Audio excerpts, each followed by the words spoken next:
Rivera. Buenos días, Agustín. Buenos días. Tenemos también la compañía del comoderador Juan Carlos Martínez Cruzado. Buenos días, Juan Carlos. Buenos días, Carlos. Buenos días a todos los radioescuchas. Hoy tenemos a Juan Carlos realizando tareas técnicas interesantes sobre este asunto de grabar alguna forma de video de nuestro programa. Tenemos a Gabriel con una cara media seria, porque en realidad el programa anterior de los compañeros del MIN fue un programa extraordinariamente ilustrativo, preocupante, pero ilustrativo. Y en ese sentido entiendo el rostro un poco de Gabriel. Sí, hay que reconocer el trabajo que hacen los compañeros del programa anterior, que como bien dijeron al final, ya cumplen 18 años de estar al servicio de la soberanía de Puerto Rico, del nuevo país, y se llama así la patria que queremos, y van a estar celebrando esto con un radio maratón el próximo sábado, y solicitamos nosotros también apoyo económico a estos programas, tanto el del MIN como el de nosotros, como el que tiene un Movimiento de Diálogo Soberanista por Radio Isla esta tarde a la 1:30, pero que en particular los compañeros del MIN, que llevan 18 años con estos programas todos los sábados, hay que felicitarlos y apoyarlos. Igual que nosotros, ¿cuántos años es que llevamos? Nosotros acabamos de cumplir 8 años, desde el 2017, en respuesta... No son poquitos tampoco. No, estamos unos 10 años detrás de ellos, pero vamos allí en algún momento. El objetivo de nuestro programa, y como bien acaba de decir Gabriel, es educar al pueblo sobre la valía y los beneficios de la soberanía para Puerto Rico. Tenemos varios anuncios. El primero de ellos sobre nuestra dirección electrónica, voces.soberania@gmail.com. A esa dirección nos puede enviar sus comentarios, sus sugerencias, sus preguntas, sus críticas, sus felicitaciones, y nosotros le prestamos atención para programas subsiguientes. Segundo anuncio nos lo envía un colega, un querido amigo del área de Aguada. Nos dice: hay una presentación por el licenciado Carlos Rivera Lugo y por la doctora Marta Quiñones Domínguez, economista, trabajadora social, profesora universitaria. Esta presentación tiene el tema del Plan B para la independencia. Esta presentación ocurre el 26 de abril del 2025, hoy, a las 3 de la tarde.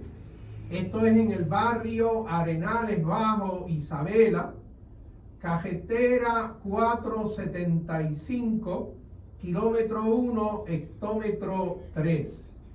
Desde el punto de vista de cómo llegar allí, si usted utiliza su GPS, parece ser que el punto de referencia es lo que se llama el Colibrí Gift Shop. Y ese sería el punto de referencia porque queda al lado del lugar en donde se va a hacer la charla. Esto es cuando vas por la carretera número 2, pasado el mall de Isabela. Me parece que esto es cuando uno va desde Mayagüez hacia Isabela. Después de la segunda luz, eso es la carretera 475. Y uno entra para ir hacia el kilómetro 1, hectómetro 3, al lado del Colibrí Gift Shop. Tercer anuncio nos lo va a detallar un poco Juan Carlos y tiene que ver con esta compañía New Fortress Energy. Sí, ustedes saben que New Fortress tiene como planes usar a Puerto Rico como un punto de transbordo, almacenar gas licuado en grandísimas cantidades en algún muelle en Puerto Rico para desde ahí distribuirlo a distintas partes del Caribe.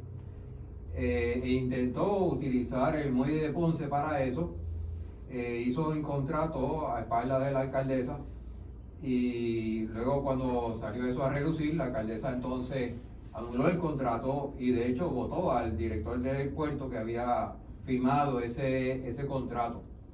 Pero New Fortress tiene el respaldo del gobierno central y se está rumorando ahora que, pues, ya que no puede hacerlo en el muelle de Mayagüez, querrá hacerlo en el muelle de Ponce, pues querrá hacerlo ahora en el muelle de Mayagüez. Y tenemos que advertir, ¿verdad? Porque lo que se está rumorando es que van a utilizar los terrenos en donde estaba ubicada antes las atuneras. Ustedes saben que la atunera, esa área es ganada del mar, al igual que lo es Punta Algarrobo, que fue el lugar donde se quiso establecer la planta de carbón, y que cuando hicieron los estudios para la planta de carbón sobre la roca madre, ellos profundizaron a más de 90 pies y nunca encontraron roca madre. ¿Qué cosa es la roca madre? Este, ¿Por qué es importante para construcciones eso? Eso para proveerle estabilidad, ¿verdad? Para proveerle estabilidad a la construcción. Que la conclusión fue que el terreno en Punta Algarrobo, como eso es ganado del mar y no se encontraba roca madre, pues estaba sujeto a licuefacción en caso de un terremoto. Licuefacción es que la estructura se hunde en la arena. Y de hecho hay una falla geológica por esa punta. Y ya mismito hay una falla geológica. Entonces, tenemos entonces que si se establece estamos hablando de tanques grandísimos, porque estamos hablando no es solamente para almacenar el gas que sería distribuido a la planta de Mayagüez, a la planta de Cambalache, a la planta que hay en el sur de Puerto Rico, sino para distribuirlo por todo el Caribe. Así que serían no sé cuántos tanques, pero una cantidad de gas licuado allí gigantesca, y que entonces, si hasta donde yo sé no se han hecho estudios en la atunera para saber si allí la roca madre se estaría, pero hay un peligro bien grande en caso de un terremoto, que si se hunde, ¿verdad? Lo que se construye allí, pues eso es receta para escapes de gas en un momento de un terremoto. Sumamente peligroso. Y no tiene que ser un terremoto muy severo, con que haya un terremoto suficiente para aflojar un poco la conexión entre dos tubos, ya puedes tener escapes de gas. Así que esto pudiera ser algo de manera continua y sostenida a lo largo de mucho tiempo. Esto no es que haya que tener un terremoto de categoría 6 o 7, con algo menos se puede lograr. Uno se pregunta por qué razón New Fortress no está tratando de rehusar el espacio que está lleno de tanques. Eran tanques para guardar petróleo, no para gastar con el gas, que están en lo que era la Corp. Pues en esa zona hay una instalación industrial, ¿verdad? Que ya hay terreno impactado. Y allí hay tanques que fueron diseñados originalmente para petróleo. No son el mismo tipo de tanque, para nada. Físicamente no van a ser iguales. Pero ahí sí ya hubo un estudio, porque los tanques de petróleo se ubicaron. O sea, ¿por qué no remueves eso y instalar los otros? Hay acceso, porque hay múltiples puertos en esa zona. No hay viviendas cerca. El único gasoducto operando en Puerto Rico está instalado allí, instalado desde el terminal de gas de Ecoeléctrica a la planta de Costa Sur. Y eso, nadie se enteró de eso porque no pasa por el lado de nadie. O sea, allí tubería. O sea, en Puerto Rico todos los países necesitan zonas industriales, y nosotros ya tenemos zonas industriales. Si fuese, estoy partiendo de la premisa de que hiciera falta hacer un proyecto como ese, ¿verdad? Nosotros podemos cuestionar el valor, ¿verdad?, para Puerto Rico de tener un punto de transbordo de gas. Ciertamente no queremos gas para producir electricidad, por lo menos a largo plazo no lo queremos. Pero a mí me sorprende que estén hablando de instalaciones nuevas cuando hay un espacio que si estuvieran hablando en serio, fuera una empresa, ¿verdad?, que quiera hacer inversiones responsables. ¿Por qué no la están considerando? Bueno, hay dos peligros principales aquí. Primero, New Fortress sabemos que no es una compañía de fiar, ¿verdad? Y de eso hemos hablado mucho en este programa. Pero el otro es que la gobernadora ha pasado un decreto de que los proyectos energéticos en Puerto Rico, como es una emergencia de energía eléctrica, pues entonces esos proyectos no tienen que pasar por procesos de permiso. Y esto no es un proyecto realmente para proveerle energía a Puerto Rico, es para usar el muelle como transbordo, ¿verdad? Hacerle negocio al puerto. Hacerle un negocio a fuerte. Entonces no debía, pero sospecho que la intención va a ser, como ha favorecido tanto en Fortress en distintas maneras, ¿verdad? Empezando por los 110 millones de dólares, que quisiera meter este proyecto bajo esa clasificación de proyecto estratégico que no necesita evaluar el permiso y poner estos tanques en un lugar susceptible a liquefacción sin haber hecho ningún estudio pertinente, ¿verdad? Eso sería catastrófico. Y eso, cuando decías de que no es una compañía de fiar, pues el ejemplo lo tenemos ahí mismo en San Juan. La bahía de San Juan está siendo utilizada por New Fortress para traer gas a lo que llamaban antes el Army Terminal, en el área de Puerto Nuevo. Construyeron allí su terminal sin permiso. Lo operan sin permiso.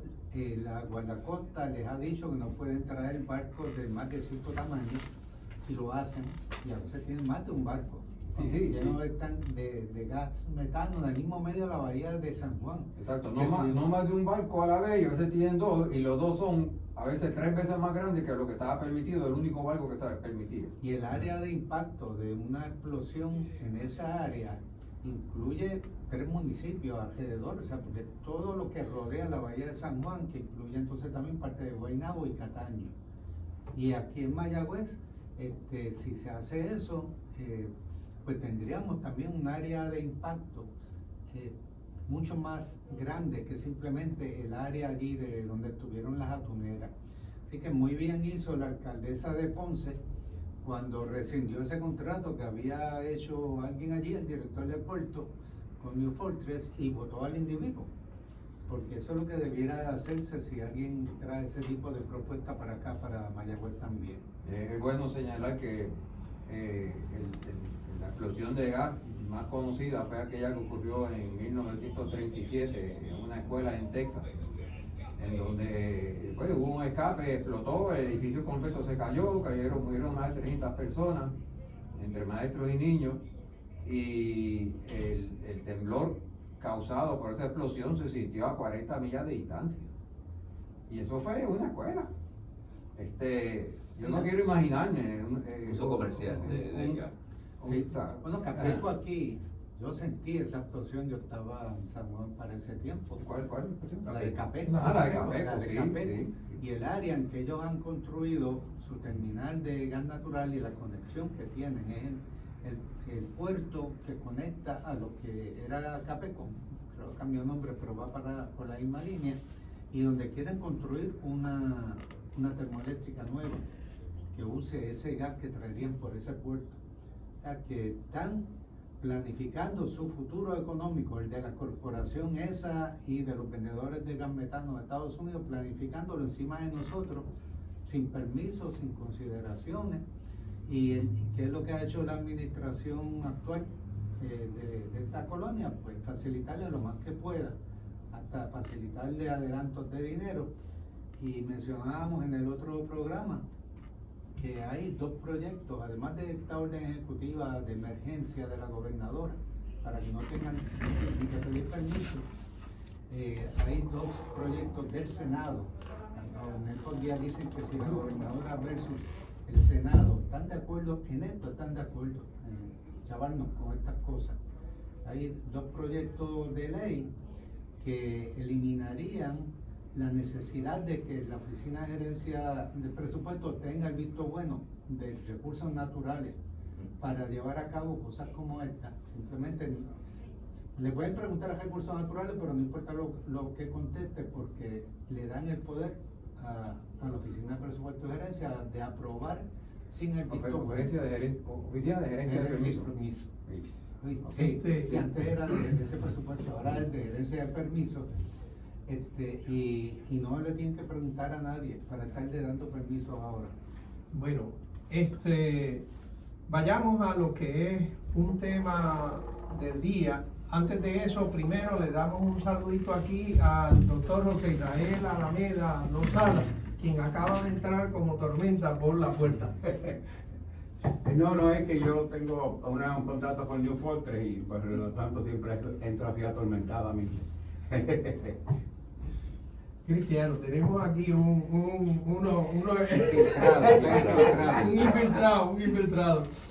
El tema del día. Encubierto. No, tú estás vestido de prieto, pero no eres encubierto. Mira, tenemos como tema del día, y yo pongo al título, Luma Ingenera, y levanto la siguiente pregunta: fraude en sus promesas de operar el sistema de electrificación de Puerto Rico. Y es una pregunta que, pues bueno, conversaremos un poco sobre si tiene o no tiene mérito la pregunta. El primer detalle que yo quisiera mencionar es sobre el apagón general del 16 al 18 de abril del 2025, que eso fue la semana pasada. Y entonces, El apagón de miércoles santo. el apagón de miércoles santos. Cuando los apagones cogen nombre como antes los huracanes, las cosas no están buenas. No es tan buena, no es tan buena. Y entonces la pregunta sería, ¿alguno de ustedes tiene alguna idea de causas posibles para ese apagón? Porque yo me he quedado esperando a ver en la prensa, ¿verdad? Que es lo que yo tengo acceso, el asunto de las causas posibles de este apagón. Yo leí algo de que si una jamita se le metió al medio a una línea de 200 y tantos mil de voltios, pero eso me está medio extraño porque esas líneas están bastante altas. Entonces, yo no entiendo. Agustín, ¿tú qué sabes de ese cuento? Josué Colón leyó un informe diciendo que el apagón ocurre porque hay un segmento de una línea de 230.000 voltios en el norte que entra en contacto con vegetación. Ahí nada más hay que parar, hacer como 500 preguntas. Las líneas de 230.000 voltios son las de más alto voltaje en Puerto Rico. Hay pocas líneas de 230.000 voltios, muy pocas. Hay 12 subestaciones de 230.000 voltios en toda la isla, 12. Y las líneas de 230.000 voltios conectan de una subestación de 230 a otra estación de 230. Así que hace un análisis básico, matemático, y terminas con entre 15 y 16 líneas de 230.000 voltios. Son poquitas las líneas, son largas, y algunas de ellas cruzan por las montañas, cruzan por sitios donde no hay carretera. Por eso es que Autoridad de Energía Eléctrica tenía una flota de helicópteros y tenía un personal entrenado para inspeccionar esas líneas. Entonces, la única conclusión que puede haber, la forma que operaba Energía Eléctrica era que se inspeccionaba la línea, y estoy hablando de Energía Eléctrica en los 90, ¿verdad?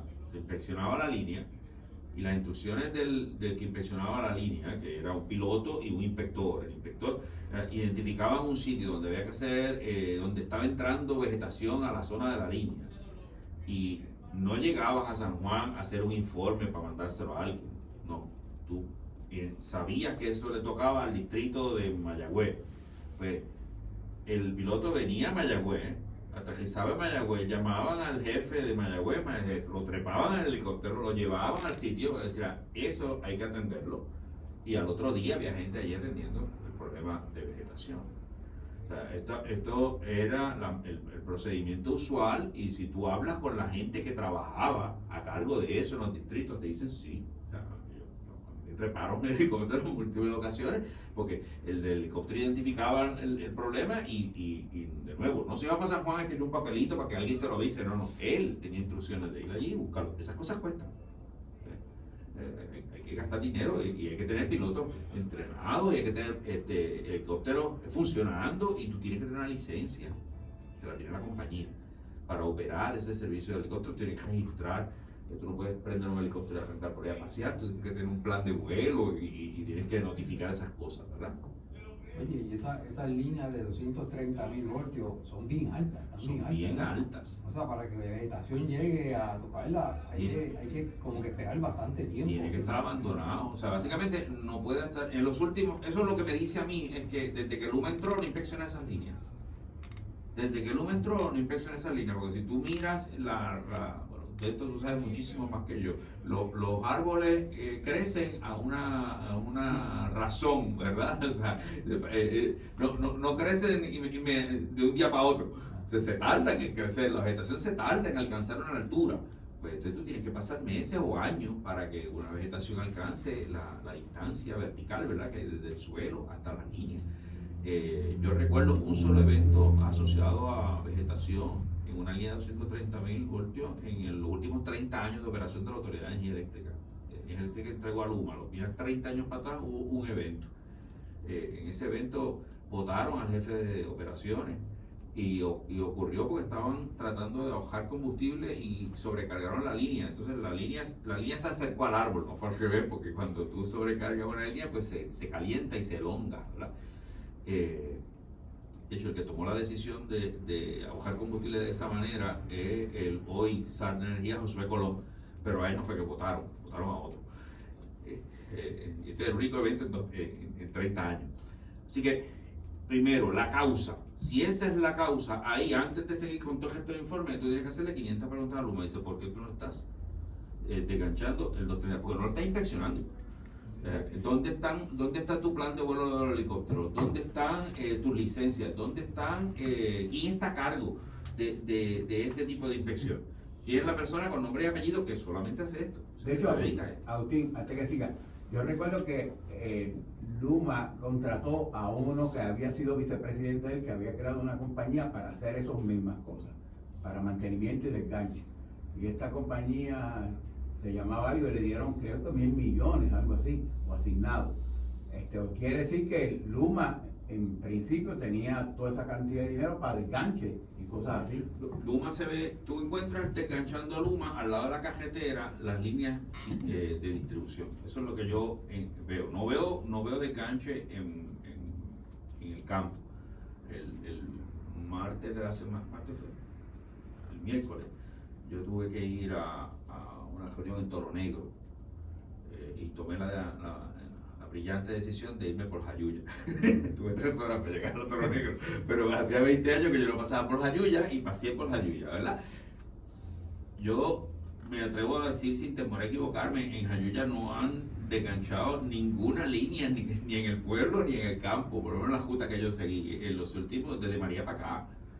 O sea, el último desganche lo hicieron los huracanes. Lo hizo María. Sí, o sea, yo no vi un camión de Luma en ningún sitio, no vi ni una oficina de Luma cuando crucé Jayuya, y Jayuya cruzarlo es fácil porque tiene una calle para cruzarlo, como cruzar hormigueros, o sea, esta es la calle.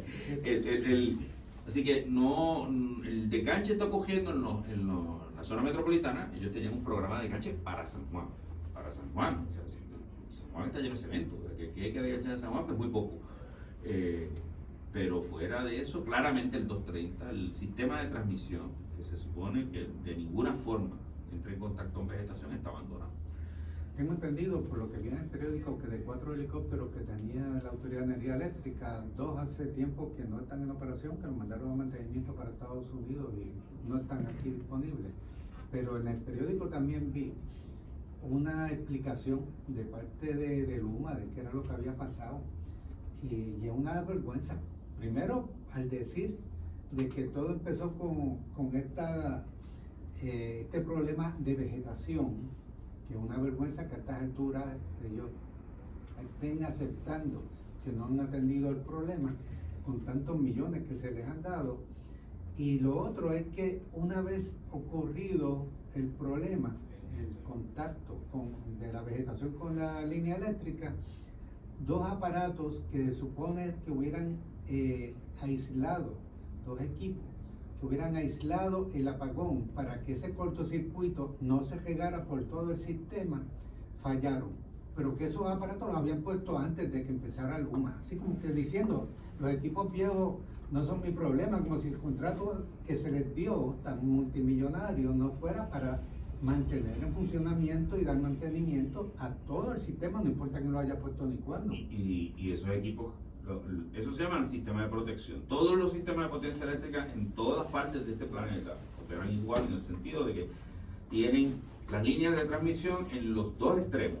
Tienen un relé, unos disyuntores, no breakers, que le permiten que se abren si ocurre una falla. Eso es tecnología estándar.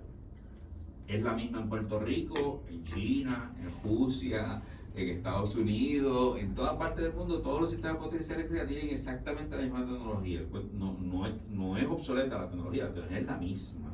Puede ser que tenga un disyuntor más adelantado que otro, etcétera, pero es esencialmente la misma tecnología. Y esos sistemas, si tú no le das mantenimiento, si tú no los inspeccionas, si tú no los calibras adecuadamente, fallan. Por eso es que todas las compañías eléctricas tienen un departamento de protección. Tienen una persona a cargo de protección, un jefe de protección. Ese jefe de protección tiene equipo, tiene un staff, tiene otros ingenieros que trabajan con él. En cada distrito hay una oficina de protecciones. Energía Eléctrica tenía 2 talleres para dar mantenimiento al equipo de protección. Tenía uno en la zona de Ponce y otro en Palo Seco. Yo visité esos talleres hace ya más de 10 años, 15 años atrás quizás. En el de Ponce recuerdo que habían bancos de trabajo y habían entre 5 y 7 técnicos y 2 ingenieros asignados a ese taller. Los técnicos recibían los equipos que los ingenieros de distrito le hacían pruebas y esto hay que recalibrarlo. Sacaban uno, le ponían uno que tenían de resguardo, lo mandaban ese al taller y allá los técnicos se ocupaban, los ingenieros lo cotejaban y le decían al técnico, bueno, lo vas a resetear, lo vas a reprogramar de esta manera. Se reprogramaba, se le hacían pruebas, se le entregaba al ingeniero que estaba allá y le volvía a hacer todo, lo certificaba, está listo para ponerlo en el campo. Lo ponía en una zona de almacenaje con una etiqueta grande y le decía, llamaba donde viniera, venía de Mayagüez, venía de Humacao, donde sea, mira, ya tu equipo está listo, venga a buscarlo, para que lo vuelvas y lo pongas en su sitio. ¿Quién hace eso hoy? ¿Quién está a cargo de esa operación? ¿Cómo se llama? Nombre y apellido. ¿Cuál es el nombre y apellido? No es José Colón. José Colón no tiene nada que ver con eso. Él no trabaja en Luma. ¿Okay? ¿Quién es la persona, en carne y hueso, nombre y apellido, que está a cargo de que esas cosas funcionen de esa manera, que se le dé inspección? ¿No? ¿Cuántos talleres hay operando? ¿Cuántos técnicos tienen Luma trabajando en eso? No aparece ningún informe.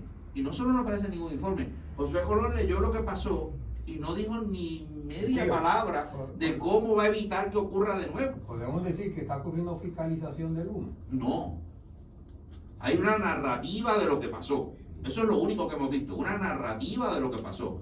Pero seguimiento, ¿quién está a cargo dentro de Luma de resolver que esto no vuelva a ocurrir? Eso yo no lo he escuchado en ningún sitio. ¿Quién está a cargo en cada distrito? ¿Dónde está el plan? ¿Cómo es el plan? ¿Cuál es el presupuesto? Eso no aparece en ningún sitio. Oye, Agustín, estos disruptores tienen un tiempo de respuesta. Sí. Y aparentemente el tiempo de respuesta único que funcionó en todo ese detalle del apagón es el de los generadores, que es el tiempo de respuesta más largo, ¿no? El sistema de protección es por capas, por zonas, como una cebolla. Entonces, la línea tiene, digamos que tienes una falla en medio de la línea, pues se supone que se abran los equipos que están en los extremos de la línea para que solo se afecte esa línea.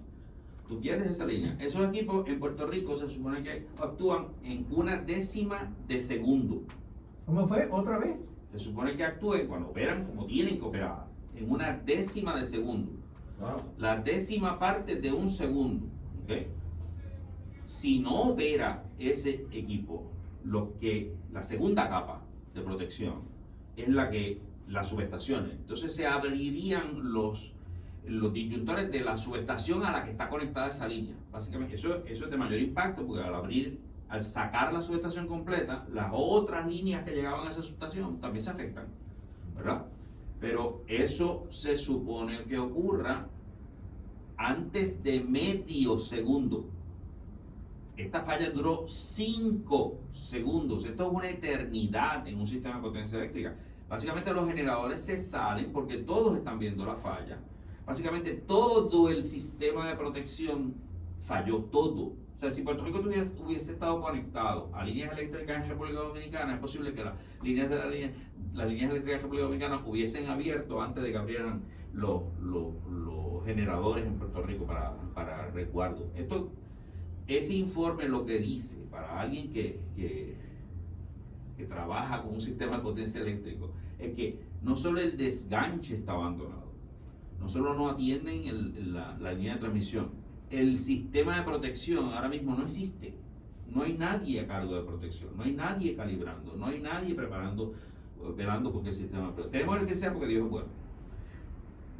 porque Luma no está haciendo su trabajo. Si este evento no es suficiente causa para cancelarle el contrato a Luma, yo no sé qué es lo que tenemos que esperar. Luma inició operaciones en junio del 2021. Así que estamos al pelo de casi 4 años que ellos llevan. El primer año, que fue el año antes, fue el del 2020 hasta junio del 21. Llevan 5 años, porque el primer año estaban supuestamente aprendiendo a hacer las cosas y cobrando por producir protocolos y métodos para actuar.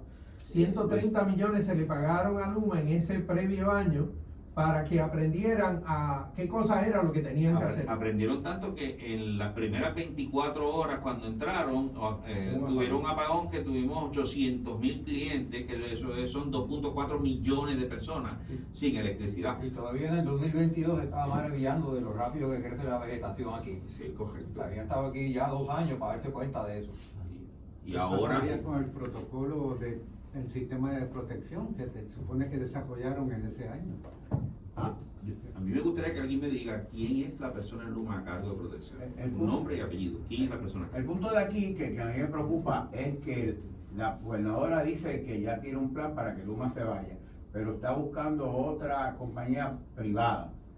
Para mí va a ser lo mismo. Le cambian el nombre a Luma, pero el procedimiento, el performance de esa compañía privada posiblemente sea lo mismo, porque la compañía privada no tiene la preocupación, la dedicación de estar en el servicio público y lo que viene a buscar ganancias. Es como lo ha hecho Luma, que subcontrata los de ellos. De hecho, el mismo FEMA dijo, mira, tú no puedes subcontratar los tuyos, porque eso es ilegal, tienes que ir a una subasta. Pero eso no le importa. Entonces las compañías privadas no están en la de ser una empresa pública con el sentido del bienestar colectivo. Y entonces, entonces vamos a caer de Guatemala, Guatepeor, o Guatepeor, Guatemala. No sé cuál sería tu interpretación. Bueno, pero lo que decía en el artículo del periódico es que ella nombró un subcomité para auscultar la posibilidad de identificar a un posible bendito. Eso es lo que decía. O sea, ese va a ser el trabajo del comité, no es para encontrar a alguien que la pueda sustituir, es para auscultar la posibilidad de que eso pueda estar por ahí. Son eventos probabilísticos, ¿no? Sí. La probabilidad de tal evento está. Debemos recordar que Luma llegó aquí a través de un proceso donde se presentaron como candidatos a administrar esta concesión, que es como lo que se llama el contrato de Luma, un concesionario para que administre la transmisión y la distribución, al quien le dieron todo, facturación, representación de la compañía eléctrica ante el negociado, que esa parte yo creo que es una gran barbaridad, etcétera, etcétera. Compra de materiales, alquiler de equipo, todo. La pantalla esa que tiene el monacillo. Sí, el control de todas las cuentas, porque al día de hoy todavía en energía eléctrica, si necesita comprar una rema de papel, se la tiene que comprar Luma, porque ellos no tienen un sistema de compra. Eso lo hemos hablado en el pasado. Eso todavía no se ha resuelto. Genera tiene que pasar su compra a través de Luma, tienen una queja eterna. El tema de que aparecieron 4 consorcios o grupos que querían, se retiraron 3. Luma entró por default, entró porque era lo que quedaba. O sea, Luma no compitió con nadie al final de esto, no hubo ninguna tal cosa como competencia, se presentaron 4 y 3 se fueron. Así que estamos realmente en espera de que ocurra algo mejor en este proceso. Yo, haciendo un paréntesis, atando esto a lo que hablamos antes, a mí me parece que el foco en Luma ahora de la gobernadora es un humo y espejo para alejarnos del foco de ella, que es que Genera y New Fortress vendan gas.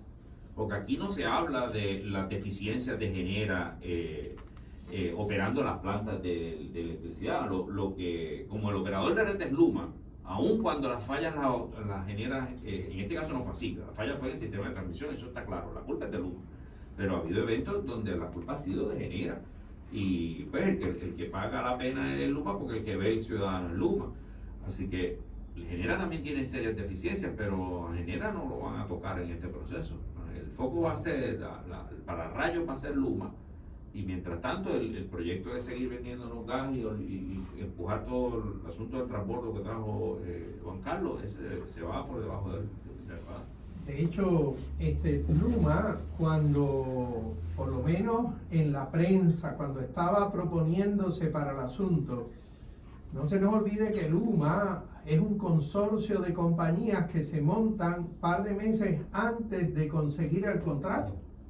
Ellos no existían, Luma no existía, es un consorcio de dos compañías y ninguna de ellas tenía por experiencia el asunto de servir, de mantener un sistema de distribución y producción de electricidad para una región, vamos a decir, tan agreste como es la región de Puerto Rico. O sea, Luma no tenía, perdónenme la expresión, aquí yo me va a tener que perdonar, no tenía puta idea de lo que iba a hacer, pero consiguió el contrato. No quedaba nadie para darle contrato. Bueno, sí había. Estaba la alternativa de seguir buscando y no cancelar lo que teníamos con la Autoridad de Energía Eléctrica. Declarar el pinulo y salir a buscar de nuevo. Seguir a buscar de nuevo y mientras tanto tratar de remendar o de arreglar lo que era el sistema nuestro, educado y construido y desarrollado durante décadas, como tú bien has descrito aquí. O sea, el helicóptero no pasaba volando por allí para ver una cosita, sino que tenía una responsabilidad de que, espérate, aquí hay algo que tiene que ser hecho y ahora buscar la persona que iba a trabajar haciendo ese detalle. Así que el compromiso de Luma, que fue estabilidad, confiabilidad y economizar, ninguna de esas tres cosas ha resultado, porque eso era el compromiso de Luma cuando estaban haciendo juicio respecto de que nosotros somos los que vamos a entrar aquí como el cheche para resolver todo el asunto. Y 4 años después o 5 años después, como uno lo quiera mirar, estamos donde estamos, que hace menos de una semana tuvimos un apagón general en todo Puerto Rico por causa de... este no era el primero. Yo recuerdo que Alameda me dijo que él lleva una cuenta de que en los últimos 4 o 5 años han habido cuántos de estos apagones grandes. Antes que entrara Luma había habido de 2016, yo decía, Leonel fue el que me dio la data, 3 apagones relativamente grandes, pero 2 de ellos, uno era en los terremotos del 6 de enero, el famoso aquello, y otro fue María. Bueno, ahí se excusa. Entonces, cuando entra Luma, ya ha tenido 8 apagones, y le quitamos de Fiona, y de hecho Fiona no pasó por Puerto Rico, Fiona cogió el sur y pellizcó a Cabo Rojo. Pero antes de que entrara Fiona, ya el sistema se había ido, total. O sea en que estos días salió la estadística de sí, que ha habido, en términos de apagones, de todas las categorías, 225,000. pero eso incluye también los pequeños apagones en Ayuya, en Morovi. Sacaron también una tabla de explicación que no hace ningún sentido, porque simplemente dependiendo del año, o todos son vegetación, o todos son un animalito, eso es una barbaridad. ¿Quién es el animalito? Hay varios animalitos envueltos en esto, animalitas y todo. Pero de 4 patas, de 2. Como ya va adelantando el programa, quiero enfatizar una cosa que no se nos vaya a quedar. Lo lógico, cuando se encuentra la situación en que está energía eléctrica luego de Luma, es buscar alternativas, ¿verdad? Pero no consideraron la alternativa, se van directo y siguen insistiendo en la alternativa de la privatización. Pero ¿qué tal de la alternativa de corregir lo que estuviera malo en la Autoridad de Energía Eléctrica que existía entonces y que tenía procedimientos mucho mejores de lo que está demostrando que puede tener Luma? Déjame insertar algo, porque me parece, por lo menos, esta señora Gloria Ruiz Cuilan, en la entrevista o en las citas que hace de la gobernadora, hay una porción en donde cita las palabras textuales de la gobernadora, y quiero, porque es a la luz de lo que tú estás mencionando.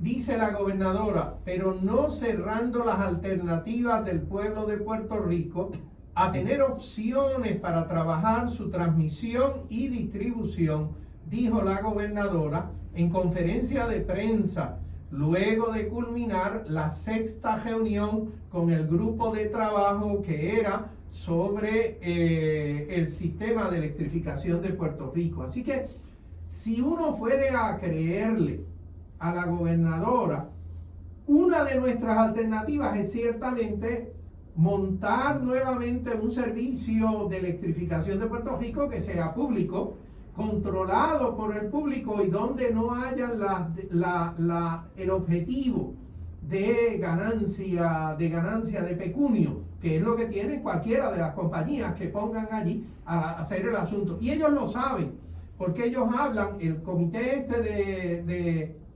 reforma de la electrificación en Puerto Rico, ellos hablan de cómo van a ser las negociaciones con unos potenciales nuevos operadores de distribución y transmisión de Puerto Rico. Y entonces a mí me preocupa, si nosotros hemos dicho que el contrato de Luma era malo desde el principio, que a estos señores se les ocurra hacer un contrato que sea todavía peor, con tal de atraer a unas personas que a lo mejor es simplemente un Luma con un nuevo nombre.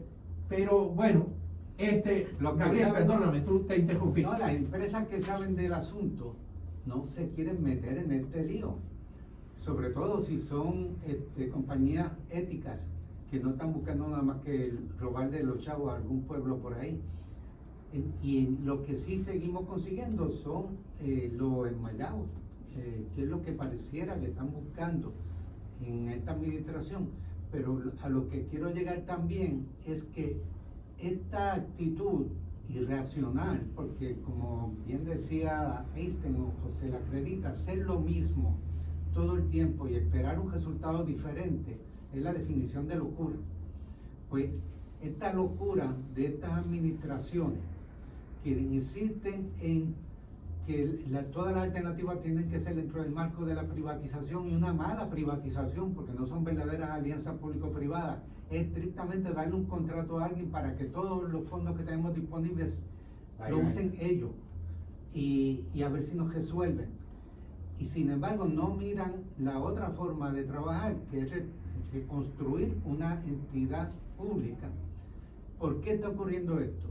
Porque hay una junta de control fiscal, un engendro del Congreso y la compañía norteamericana y la banca internacional, que nos están obligando a una línea de privatización.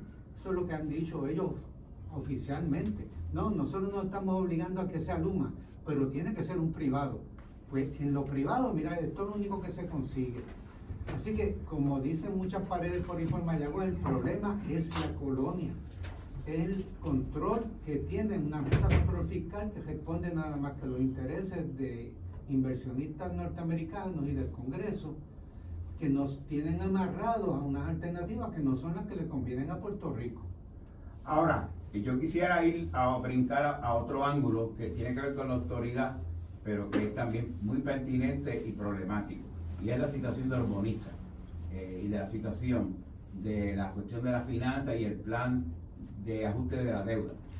Nosotros sabemos que la autoridad está en quiebra, en que se supone que haya en la Junta de Supervisión Fiscal un plan, y que los bonistas fueron a Boston y que tuvieron una victoria en cierto sentido, donde los jueces de Boston le permitieron a los bonistas cobrar. Ellos se le había asignado 2.500 millones. De hecho, Agustín y yo, cuando fuimos allá a Taylor Swift, ¿recuerdas? Yo salí de que ese era la figura, el valor que ellos iban a recibir. Los bonistas fueron a Boston, demandaron, y Boston le dio el visto bueno. Para hacer cuento corto, en este momento nosotros estamos trancados con el plan de ajuste de deuda de la autoridad. Y los bonistas, nada más y nada menos, están insistiendo en el pago de 3.7 mil millones, 3.000 en efectivo, 3.700 millones en efectivo, en cascajo, como decimos, para en cash. Claro, después vendrá por ahí algo más de que se le pagaría. A pesar de eso, dice la Junta de Supervisión Fiscal que las métricas de esas de CAIDI, SAIDI que hace de la autoridad son entre 8 a 13 veces peores que las métricas de promedio en los Estados Unidos. y que esas métricas... Bajo Luma, eso es Luma. Bajo Luma. Luma. Y que estas métricas han empeorado desde el mes de marzo del 2023. Pero no tan solo eso, sino que el sistema sigue siendo malo, tenemos que pagar una cantidad en efectivo a los bonistas, sino que en términos de la situación financiera de la autoridad, el flujo de efectivo ha sido negativo 36 meses de los últimos 49 meses. Que Luma no es capaz de manejar su presupuesto. Oye, esta situación, aparte de lo que estamos hablando de los apagones del sistema eléctrico y la cuestión del ajuste de deuda, ¿cómo resolvemos este problema? Con unos bonistas que quieren más y más y más, con una autoridad que no puede pagar, que tiene un problema. Bueno, la autoridad, el sistema ha recargado. Yo de hecho en el informe mío dije, cuando yo miré los datos, yo siempre recuerdo, esto es una quiebra dentro de una quiebra. Está en quiebra, pero como está administrando tan horriblemente mal y la situación financiera se te está convirtiendo en un dolor de cabeza, no hay manera de que tú no estés quebrado dentro de la quiebra misma. Y ese panorama que tú señalas está completamente relacionado a lo que trae Gabriel, porque es la Junta de Control Fiscal la primera que le echó flores al gran contrato de Luma cuando se firmó esa porquería de contrato, y le echó la bendición a Luma cuando llegó como administrador. Así que estamos hablando de que la Junta de Control Fiscal tiene todos los datos, tiene toda la información, y sin embargo no se ocupa de decirle al gobierno, ojo, no hagas la misma porquería que hiciste si vas a hacer algo en la línea del privado. Y ese comité que está ahí para supuestamente evaluar y esto, yo no he escuchado la palabra auditoría nunca de ninguno de los miembros y portavoces de ese comité. O sea, cuán efectivo, sabemos que Luma no sirve en operación, ¿y los chavos dónde están? ¿En qué están gastando el dinero? ¿Van a traer uno nuevo para que opere de la misma manera? ¿Le vas a dar el mismo contrato o vas a construir un contrato que podamos discutir entre todos y decir, mira, este sería el contrato que nosotros estamos dispuestos a aceptar? Con estas salvaguardas, con un sistema de evaluación en base a desempeño, que tenga penalidades y que tenga bonos. O sea, el verdadero buen contrato lo podríamos generar y decirle, mira, a quien tú traigas, si vas a traer un privado, tiene que cumplir con este contrato, mira a ver si lo consigue. Porque si no lo consigues, tienes que volver al modelo público. Si no lo consigues, vas a tener que volver al modelo público porque necesitamos tener un sistema eléctrico y una compañía que funcione. Una de las cosas que tiene el contrato de Luma es la forma esa de pass-through expenditure. Eso significa que la Luma opera y si tiene que gastar en abogados, gastó $1 millón, pues entonces dice a la autoridad, mira, págame porque a los abogados aquí $1 millón y dale para adelante. Pero no es un reembolso, es lo que le da la factura. La factura, sí. La factura. Es decir, no, el Luma no paga nada y después viene el reembolso. Por eso se llama pass-through expenditure. Y cuando tú lees esa parte, hay como 5 páginas y esto lo vamos a facturar para allá, y esto, lo que paga el Fondo de Seguro del Estado, lo que paga los trabajadores. Oye, y eso lo paga FAFI Cor 3, o sea, lo autoriza a FAFI Cor 3, muerto la FISA, no audita nada. Exactamente. Por eso que tú tienes ese agujero de mes a mes, negativo.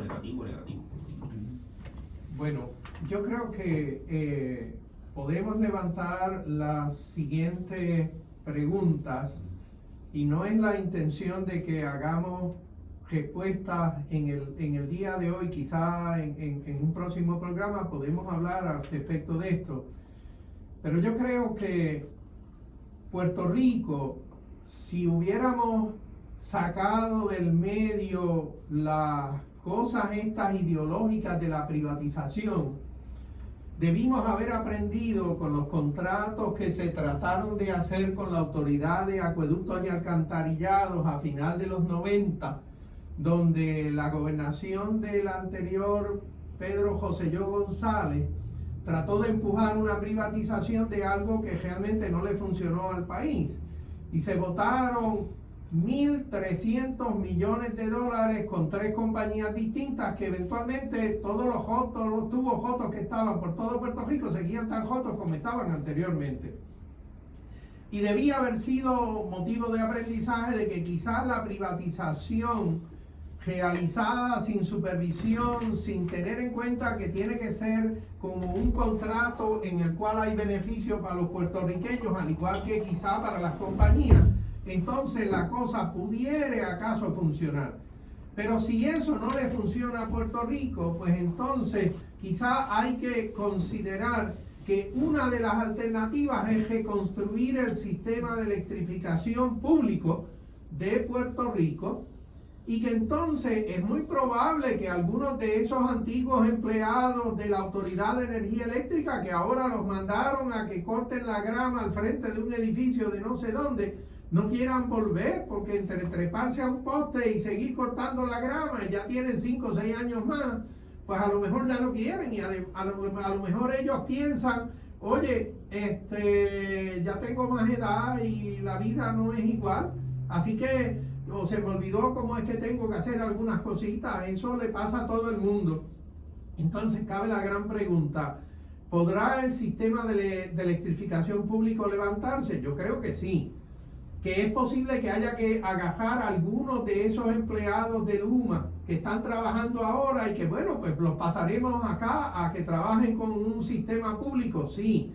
Que haya que traer de los empleados anteriores y que hay que expresarle condiciones contractuales que sean atractivas para ellos. No puede ser que ahora yo te voy a prohibir la unión de empleados porque no estoy de acuerdo con ella, o no te voy a dar la antigüedad que tenías en el trabajo. O sea, hay un número de cosas que tendrían que ser levantadas. Tiene que haber equipo funcional. Resulta que a Luma sí le permitieron comprar camiones nuevos, pero a la autoridad para comprar un cable nuevo, aquello era terrible. Así que yo creo que también tenemos que poner algo que es una gerencia del sistema de electrificación que sea leal al país de los puertorriqueños. No puede ser una gerencia que vaya en contra de las necesidades de los puertorriqueños. Caben preguntas sobre cómo manejar la deuda de la Autoridad de Energía Eléctrica, qué se va a hacer con Genera, qué se va a hacer con New Fortress Energy como suplidor de gas metano, qué se va a hacer con esos 16 nuevos generadores que compró Genera porque convenció al negociado de energía que había que comprar unas cosas nuevas. ¿Qué se va a hacer con el sistema de baterías y la distribución de la carga, que era una de las alternativas para proveer estabilidad al sistema? ¿Qué se va a hacer con la competencia fotovoltaica, de viento, de hidroeléctrica? O sea, hay un número de preguntas, pero yo creo que esas preguntas tienen que ser contestadas en honor al beneficio de Puerto Rico y no en honor al beneficio de compañías que son propiamente mercenarios que vienen a ordeñar a Puerto Rico. Ahora bien, quisiera hacer entonces invitación a que nosotros volvamos a discutir algunas de estas cosas en un programa subsiguiente, quizá no el próximo, pero en algún programa próximo, y que logremos llamar la atención de todos nuestros queridos radioescuchas y de aquellos que no nos están escuchando, pero que pudieran intervenir en esta discusión. No con nosotros, con la gente que tiene el poder decisional. Y quería recordar que esta tarde, a las 3 de la tarde, hoy 26 de abril, hay una presentación de Carlos Rivera Lugo, licenciado, Marta Quiñones Domínguez, doctora, economista, trabajadora social, profesora universitaria, planificadora, sobre el Plan B para la independencia. Esta presentación va a ocurrir en el barrio Arenales Bajo de Isabela, carretera 475, kilómetro 1, hectómetro 3. Esto está cerca de lo que se llama Colibrí Gift Shop, la tienda de regalitos Colibrí. Y esto está pasado el mall de Isabela, la segunda luz, eso es la carretera 475. Y están invitados todos los compañeros, todos los amigos y todos los puertorriqueños que quieran aprender un poco sobre este Plan B para la independencia. Si a usted no le gusta la idea de la independencia, piense que la soberanía es necesaria para nosotros y que este plan llama la atención al gobierno estadounidense de que aquí hay una población de puertorriqueños que queremos ya salir de nuestra condición colonial y que la soberanía es un camino para nosotros. Que el plan se le proponga a un loco, que es el presidente de Estados Unidos, pues bueno, sí, pero pues usted tiene que proponer a la gente y tratar de sacar las cosas adelante. Si usted no saca lo suyo adelante, ¿qué garantía tiene que los de afuera le vayan a resolver lo que pudieran ser Hemos sus estado problemas? viendo cuál es el plan que tiene la administración colonial y cada vez es más terrible para el futuro de Puerto Rico. Así que vamos a ver el plan B, que es la soberanía, por el mecanismo que esté a la mano. Así que en su programa Voces de la Soberanía, quedamos muy agradecidos de su audiencia y la Convergencia Nacional Boricua y el Movimiento Diálogo Soberanista de Puerto Rico le invitamos a conversar estos temas hasta el próximo sábado. Queden de todos muy buenas tardes.